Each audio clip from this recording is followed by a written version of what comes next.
हिंदुओं को बदनाम करने की साजिश की हार हुई है। कुछ लोगों ने हिंदुओं के खिलाफ साजिश रची थी। बाबा रामदेव योग गुरु का ये कहना है कि हिंदुओं के खिलाफ साजिश रची गई थी, हिंदुओं को आतंकवाद बताने की एक कोशिश की गई थी। स्वामी रामदेव का ये बड़ा बयान मालेगांव फैसले के बाद आज एक बड़ा दिन था, एक बड़े इंतजार की घड़ी थी और जैसे ही कोर्ट का फैसला आता है उसमें साफ हो जाता है कि तथ्यों की कमी, सबूतों के अभाव के चलते सभी आरोपियों को उनके बंगले पर, उमा भारती के बंगले पर आपको देखने को मिल रही है, जहां पर कि ढोल नगाड़े बजाए जा रहे हैं, आतिशबाजी की जा रही है, लोग एक दूसरे को मिठाइयां खिला रहे हैं। क्योंकि ये तस्वीर इसलिए भी महत्वपूर्ण है क्योंकि उमा भारती का ये कहना है कि जिस तरह से औरंगजेब ने अत्याचार किया था उसी तरह से साध्वी प्रज्ञा सिंह ठाकुर समेत तमाम जो 7 लोग आरोपी बनाए गए थे उन पर अत्याचार हुए थे, फिर भी वो किसी दबाव में नहीं आए, कांग्रेस सरकार के दबाव में नहीं आए, जांच एजेंसियों के दबाव में नहीं आए। और अब जो ये रिहाई हुई है ये सनातन की बड़ी जीत है, हिंदुओं की जीत है, हिंदू समाज की जीत है, उनकी आत्मा की रिहाई है, ये उमा भारती का कहना है। और यहाँ पर आप की तस्वीरें देख रहे हैं, ढोल नगाड़े की थाप पर जो तमाम समर्थक हैं, कार्यकर्ता हैं, वो नाच रहे हैं, खुशियां मना रहे हैं क्योंकि उनका कहना है कि सत्यमेव जयते, सत्य की जीत हुई, सनातन की जीत हुई। समर्थकों का ये भी कहना है चूंकि जिस तरह से भगवा आतंकवाद शब्द जो है वो गढ़ने की कोशिश की गई, उस पर ये करारी चोट है, कोर्ट का जो फैसला है वो उस पर करारी चोट है। और अब जितने भी आरोपी बनाए गए उन्होंने जो 17 साल यातनाएं झेली उसके बदले में जो सरकार उस समय की तत्कालीन सरकार है, उस खासकर दिग्विजय सिंह और चिदम्बरम, राहुल गांधी, इन लोगों के खिलाफ इन लोगों को कड़ी सजा होना चाहिए। तो ये तस्वीरें आप जश्न की देख रहे हैं, आतिशबाजी की तस्वीर, यहाँ पर देखिए ढोल भी बजाए जा रहे हैं, नगाड़े भी यहाँ पर हैं और जश्न की ये तस्वीर है। हम यहाँ पर मौजूद लोगों से बात करेंगे, क्या कहना है, जश्न मना रहे हैं भैया? सत्य में जयते जो था वो आज सार्थक हो गया है। झूठे केस में हमारी प्रज्ञा ठाकुर जी को जो हिंदुत्व को लेके कहे दिग्विजय सिंह या बाकी जो कांग्रेस के नेता थे कि भगवा आतंकवाद होता है, आज ये सिद्ध कर दिया है न्यायालय के द्वारा कि भगवा आतंकवाद नहीं होता है। आतंकवाद का कोई बताइए। भगवा आतंकवाद के नाम से दिग्विजय सिंह और कांग्रेस की सरकार ने हिंदुओं को बदनाम करने की कोशिश की। ये हिंदू धर्म की बहुत बड़ी विजय है, सनातन धर्म की बहुत विजय है, भगवा की बहुत बड़ी विजय है। तमाम लोग हैं यहाँ पर, आप आतिशबाजी देखिए, ढोल नगाड़े देखिए, किस तरह से मालेगांव ब्लास्ट केस में 7 जो आरोपी बरी हुए हैं, कोर्ट से बरी किए गए हैं, उसके बाद जो समर्थक हैं उनका कहना है कि ये सनातन की जीत है। जिस तरह से भगवा शब्द को बदनाम किया गया उस पर करारी चोट है और इसीलिए यहाँ पर उमा भारती के बंगले पर, यहाँ पर हम आपको जश्न की तस्वीर दिखा रहे हैं, यहाँ पर समर्थकों ने ढोल नगाड़े बजाकर अपनी खुशियाँ जताई और आतिशबाजी करके बताया कि किस तरह से सनातन की आज विजय हुई है, सत्यमेव जयते। कैमरामैन संजय अंकिल के साथ Satyaved Singh, republic media network, Bhopal. Malegaon फैसले पर स्वामी रामदेव का बयान, बड़ी खबर आपको बता रहे हैं, बड़ा बयान स्वामी रामदेव का कि आज एक बड़ी जीत हुई है। और ये आपको बता दूं, ये कहा गया है कि जिन्होंने कोशिश की थी भगवा आतंकवाद का एक नैरेटिव फैलाने की, उनकी हार हुई है। ये बड़ी जानकारी मैं आपको दे रही हूँ। स्वामी रामदेव ने अपनी खुशी व्यक्त की कि हिंदुओं को बदनाम करने की साजिश की हार हुई। हिंदू आतंकवाद, भगवा आतंकवाद कह करके एक आतंक सा मचा रखा था। कुछ लोगों के मंसूबे थे हिंदुत्व को और सनातन को, भगवा को बदनाम करने के। वो मंसूबे उनके अब फेल हो गए, सारी दुनिया के सामने सच आ गया। अब कोई हिंदू आतंकवाद, भगवा आतंकवाद कह करके भारत के सनातन धर्म को बदनाम नहीं कर सकेगा। शुक्रिया कोर्ट को। काला चिट्ठा जनता के सामने आ गया है और वो वास्तव में ये लोग कोई प्रमाण नहीं जुटा पाए। ये भगवावादियों को सताने के लिए भगवाधारियों को कांग्रेस ने सब करवाया था। मैं यही कहूँगा कि हमारी विजय हुई है और इन 7 जो मुक्त हुए हैं आरोपी, इनको मिलकर तत्कालीन कांग्रेस सरकार पर मानहानि का दावा करना चाहिए। वैधानिक कार्रवाई की जानी चाहिए। निश्चित वैधानिक कार्रवाई की जानी चाहिए।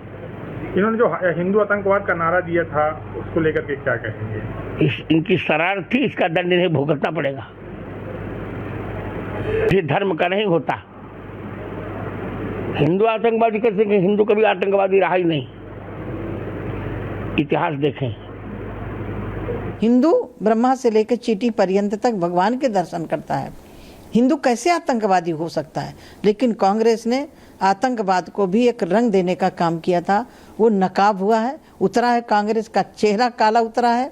और मैं कह सकती हूँ कि दोबारा ऐसी कांग्रेस को जुर्रत नहीं दिखानी चाहिए। वही कांग्रेस है आतंकवादियों के मारने पर, जब मारे जाते हैं तब आंसू बहाते हैं, उनके घर में मातम मनाते हैं और झूठे आरोप लगा करके, भगवा आतंकवाद कह करके 7 लोगों को आरोपित करके, और आरोपित ही नहीं, जिस तरह की यातनाएं दी गई झूठे आरोप सिद्ध करने के लिए, कबुलवाने के लिए कि कैसे भी ये स्वीकार कर लें, जब किया नहीं तो स्वीकार कैसे करें।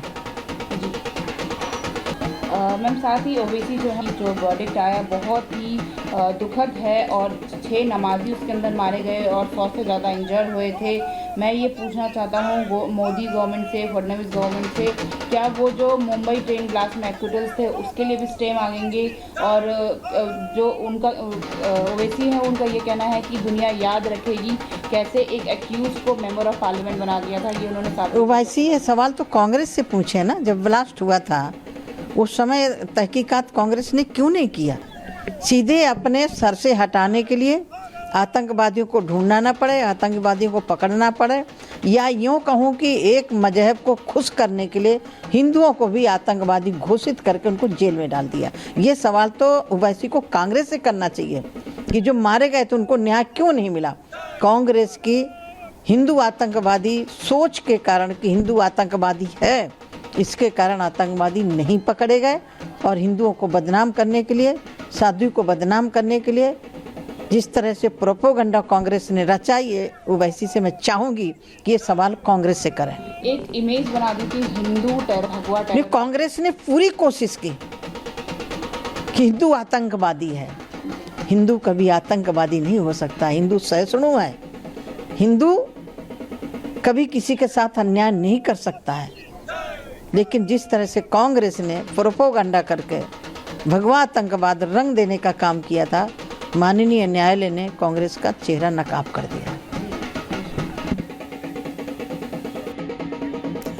आपको बता दूं, हमेशा की तरह एक बार फिर सत्य की जीत हुई है। यूपीए के शासनकाल में मालेगांव धमाके को लेकर जो हिंदू आतंकवाद की फेक थ्योरी गढ़ने की कोशिश की गई, आज अदालत ने कांग्रेस के उठे उस झूठ को एकदम मिटा दिया है। अदालत ने फैसले के दौरान इस झूठे केस पर क्या कुछ कहा, आपको डिटेल में बताते हैं।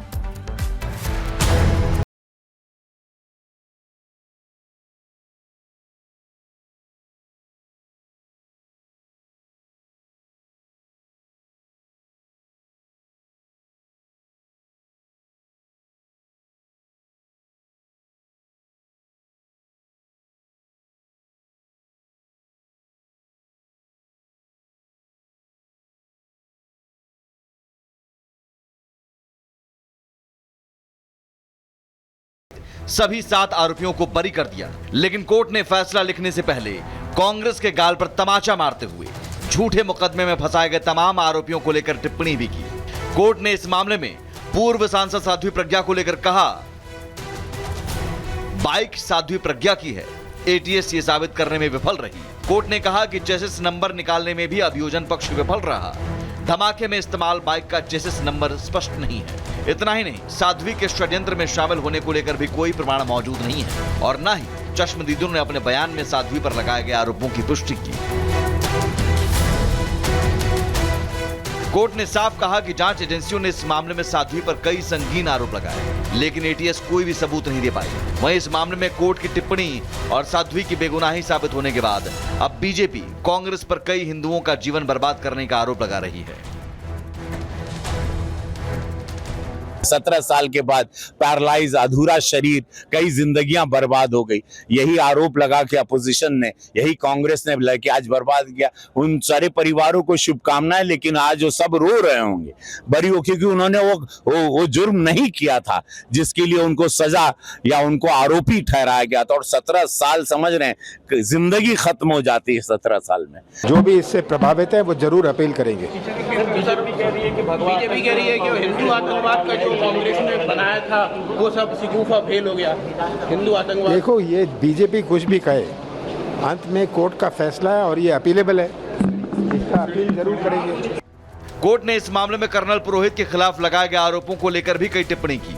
अदालत ने कहा, कर्नल पुरोहित के आवास पर विस्फोटक थे, इसे लेकर कोई सबूत नहीं है। पुरोहित ने बम बनाया या सप्लाई किया, जांच एजेंसी ने इससे जुड़ा सबूत भी नहीं दिया। कर्नल पुरोहित कश्मीर से RDX लेकर आए, इसका भी सबूत नहीं मिला। अदालत ने इस मामले में अभिनव भारत का भी नाम लिया। कोर्ट ने कहा, धमाके में अभिनव भारत के फंड का इस्तेमाल हुआ, इसके भी सबूत नहीं मिले हैं। कोर्ट ने इस मामले में माना कि दोनों के खाते में पैसे के लेन देन के सबूत हैं, लेकिन कर्नल पुरोहित ने पैसों का आतंकी गतिविधियों के लिए इस्तेमाल किया था। जांच एजेंसियां ये साबित नहीं कर पाई। जाहिर है, अदालत ने 17 साल पुराने इस केस में फैसला लेने से पहले जांच एजेंसियों के जुटाए तमाम सबूतों को स्टडी किया, उसे सत्यता की कसौटी पर परखा और गवाहों के बयान से मिलान करते हुए इस केस में फैसला सुनाया। Bureau report, Republic Bharat.